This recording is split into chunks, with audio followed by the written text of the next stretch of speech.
भेटलायत का त्यांच्या कुटुंबियांना? भेटलीस तू जयच्या घरच्यांना? माहिती आहे तुला त्यांच्याबद्दल काही?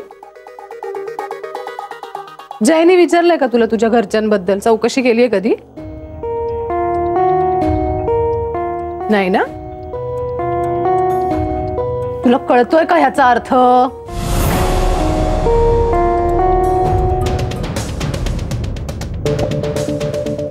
मला कळतोय आणि दाभोळकरांनाही कळलंय. ते काय उगाच बोलतील नाही तर असं. रजनी बास, आता हा विषय इथे संपवा.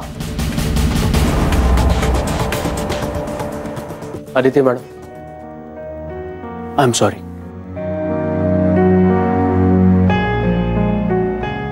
मी आज जे काही बोललो मगाशी त्याने जर तुम्हाला वाईट वाटलं असेल तर I am sorry. Jairam please, तुम्ही असं काही बोलू नका. मला नाही आदिती मॅडम, खरंच मला